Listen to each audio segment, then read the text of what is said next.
I don't know if I watch too many crime shows or if I'm just paranoid, so I've come here to ask. Last week, I made chicken gnocchi soup, and when it was almost done, I started helping my daughter with a school project. She got us both a bowl, and a few seconds later, my boyfriend ran into the room with a bowl and told me to eat the bowl he had. I told him it was all the same, but he insisted that he wanted mine because it had more chicken. Thinking back now, I don't know how he would have known that, considering my daughter dished it out.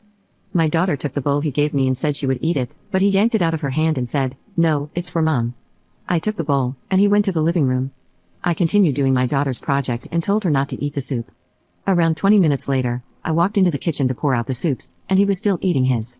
He asked why we didn't eat any, and I said the cat got into it while we were waiting for it to cool down. He freaked out screaming, "Was it your bowl? Cats can't eat that." I told him it was only a lick, but he has been stressed out, watching the cat like a hawk, obsessive even. His reaction was very weird, to say the least. Since then, my emergency money has gone missing. I keep money hidden just in case because I lost my older sister when she wasn't able to escape a dangerous situation, and I literally swore on her grave that I would never be in that position. After the soup incident, I went to get my money, and it was gone. It was hidden, and I changed the location every few months.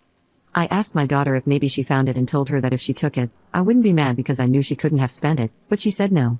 A few hours later, she tells me she forgot, but the other day she and my boyfriend got pulled over, and she saw my pink wallet in his glove box. I did not tell her which wallet it was in, or that it was even in a wallet to begin with. So, I decided to ask him if he found it by accident, and he instead asked me why I was hiding a large amount of money, saying, "You know you could never leave me," and laughed.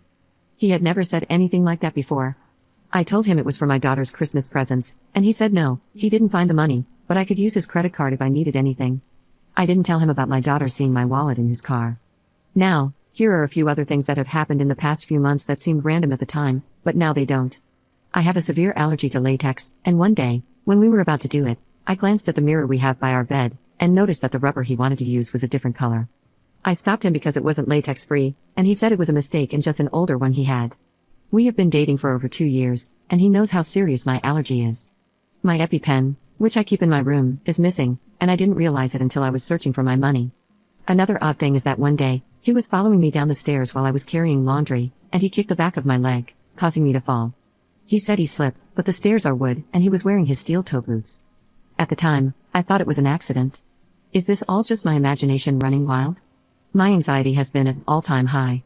I thought about going to my mom's house for a few days and asking him when I get there when I'm safe about the money, but I don't have money to do that now. She is on a fixed income and can't help. I feel stupid for being scared. Last night, I decided to check his car for my wallet, and he caught me. I asked him for my money back, and he tried playing dumb. I told him my daughter saw it there, but he said she was lying. I told him I never told her about the money or what wallet, and he said he was a grown man, and kids lie all the time. I asked him once more for my money, and he said, "I'm not giving you money to leave me." I waited until he was in the shower to grab my cat and my daughter, and we left. I can't take my cat with us to a shelter, and the DV shelters are full. I was able to get us a night at a cheap motel. This exact situation is why I had money saved. I did everything right, and now I'm still screwed. I feel like I just blew up my entire life. Update 1. The day after we left, he sent me a picture of my EpiPen and telling me it was in my nightstand the entire time. I tore that room apart looking for it, so I know for a fact it wasn't there. He tried getting me to come back, telling me I scared myself stupid by watching too many true crime TV shows. Something didn't feel right, so I told him to put my money and EpiPen in the mailbox. We went back and forth, and he denied having my money. He then said, "If we broke up, you and your daughter are no longer allowed in my apartment, and will be treated like trespassers," and sent me a picture of his target practice sheets. I went to the police about the money, but was told it was a civil issue. I was upset, but wanted the rest of my stuff, so I asked if someone could come with me. Yesterday, I finally got into the apartment with a cop and my landlord. He destroyed all of my daughter's belongings, ruined the laptop charger I use for work, and there was no EpiPen in sight. My daughter's medication, along with the backup medical supplies we had, were all ruined as well. Our landlord let me off the lease without having to pay an early termination fee, which is great considering I have no money and motels are expensive. All shelters are currently full, and I'm lost on what to do. I don't want to get rid of our cat. Update 2. I just updated 5 days ago, but this will be my final update because there is nothing anyone can do. I was encouraged to go back to the police station after my last update, so, on Saturday, December 9th, I went back again. This time I printed out the threatening text messages that included the target practice sheets he sent. I explained in detail about the accidents, proving he was trying to hurt me. I even had my landlord put in writing that he believed our lives were in danger after seeing everything I was showing the police and let me leave my lease early. I brought in the destroyed medical supplies and medications. The police said they had already talked to him and said he didn't do any of it. He told them my daughter probably destroyed her stuff because she's on the spectrum. She is very mildly on the spectrum, but doesn't destroy things, and since it was his word against mine, they believed him. I didn't have proof he stole the money or that it even existed in the first place. I was told the EpiPen was my responsibility, and they won't do anything if it's lost. I was told to let it go and to stop bothering the police with my petty civil issues. I am so defeated and angry. My daughter isn't going to have gifts for Christmas because I have to save for a new deposit on an apartment. We have been staying in motels while I was reaching out to DV resources. I can't get help without a restraining order and police report. Every place is out of funds. He is getting away with everything, and I'm so glad we got out of there because there is no doubt in my mind he would have gotten away with deleting me. I know this sounds like my last update, but that is what happened, nothing new. There is no justice, and there are no repercussions for him. He still gets to stay in that apartment. My landlord offered me another unit across town, but I can't afford to move in. This exact situation is why I had money stashed away because no one has ever cared about us, and I knew that. There is nothing else I can do.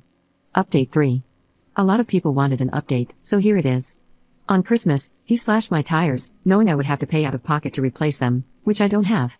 Today, he threw a heavy patio chair through the window of the place we were staying at to let me know he knew where we were, and I was asked to leave for everyone's safety. However, my daughter and I aren't safe. I walked in the snow with my daughter and our cat, and I felt vulnerable and like open prey, so we came back to the police station to sit in the lobby until morning. Shelters are still full, and I now have to disclose that he is dangerous anywhere we go. The police couldn't find him, but I know he has to be close. I don't know what his endgame is. Update 4. I checked everywhere I could think of and still couldn't figure out how he was tracking us. I blocked him on everything, including email, after he sent me pictures of his target practice sheets among other things, and I got a cheap burner phone for now. My daughter was out of school for winter break, so he didn't follow her or anything. I checked my car for a tracker, still nothing. I do not have an iPhone, so I couldn't check whatever app an AirTag is attached to. My cat is harness trained and wears a collar, but there was no tracker. That is, until today, I decided to inspect the carrier. I ran my fingers over every inch of it and felt a bump on the bottom soft side. There was no new stitching or an obvious cut. He had to use a seam ripper along the stitching. It was undetectable, and I almost missed it. He had to have help because I've never seen him sew anything, probably the same person who is letting him hide now. If his excuse for the AirTag was to track my cat, he would have put it on his collar or harness because that is what he would wear when we go out on walks or car rides. My cat would never go in his carrier unless I was planning on leaving for more than a few days. I have no idea how long it has been there, nor do I know how far the tracker works, but now I know we aren't safe where we are, again. I feel disgusting, and I feel like hunted prey. This is so unnerving, and I'm so uncomfortable. Just who the F was I living with? Update 5. I'm hoping this update will make everyone as happy as it makes me. I was finally granted the restraining order. We get the keys to our new apartment on the 11th, a place I can afford monthly and also comes partially furnished. It's in a super safe area right by my daughter's school. Words can't describe the sense of security I'm feeling right now. We will spend our time living in our car until then, and of course, it has to be snowing, but we are together, and we have our kitty. This nightmare is almost over,